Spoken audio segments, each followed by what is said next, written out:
on top of that.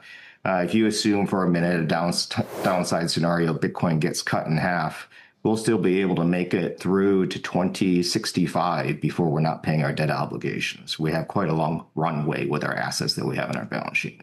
Hey, Phong, it's Dom. My question to you is, I'm trying to figure out what exactly you think has been one of the primary drivers for the volatility that we've seen as of late in cryptocurrencies and Bitcoin in particular. I want to kind of play for you something that we heard from Phong Le, who's BitMine Immersion's executive chairman over there right now, just talking a little bit about the risk sentiment. I want you to take a listen and see what you think. MicroStrategy is probably the most important stock to watch right now because that is the Bitcoin proxy. It's the most liquid name. It seems to me that when in the crypto world, when they're trying to hedge their longs in Bitcoin and Ethereum, they can't find any other way to hedge it except shorting the liquid stocks that are the proxies. So that's the MicroStrategies. All right, so you heard Phong Le just there, Phong. Do you feel as though your company has become this kind of proxy instrument for Bitcoin in the public capital markets? And because of that, people have had to use your company as a way to structure certain types of views, whether they're long or, in Phong Le's thesis case, to the downside and short. Yeah, that's why when Bitcoin has a 50 ARR, 50 vol, we have a 70 ARR, 70 vol, which means that in times when Bitcoin's going up, we go up more. When Bitcoin goes down, we go down more. When we entered this Bitcoin treasury strategy in 2020, we were a way for people to get access to the underlying Bitcoin through public equities. ETFs changed that a bit in 2024.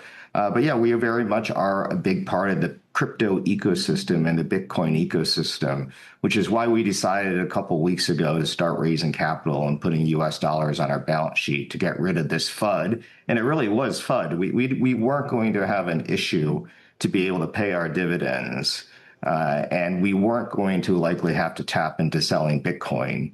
But the narrative that was created, and I don't know where those things get created on social media, the news, the internet, by big banks, by big government, by environmentalists, by Luddites. There is FUD that was put out there that we wouldn't be able to meet our dividend obligations, which causes people to pile into a short Bitcoin bet.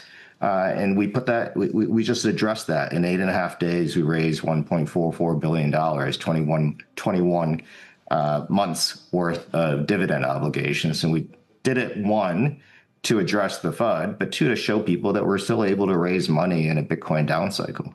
You mentioned the FUD, right? The fear, uncertainty, and doubt aspect of this whole thing. Do you believe as though this long-term thesis for investors in a company like MicroStrategy or a BitMine Immersion or any of these treasury companies is about whether or not the viability of cryptocurrencies overall has real runway, or are the bubble fears really just something that are going to be headwinds for you guys no matter what?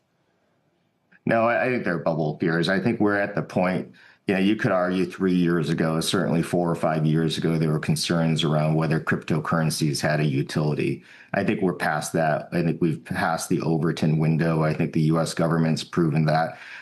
Look, even now we have Vanguard and JP Morgan capitulating, who have very well-known CEOs who said that they didn't think there was value to Bitcoin, and now they've changed. The dynamic, if you take a step back, is Bitcoin's gone up 45% a year for the last 5 years, right? It's one of the best performing asset classes in the world.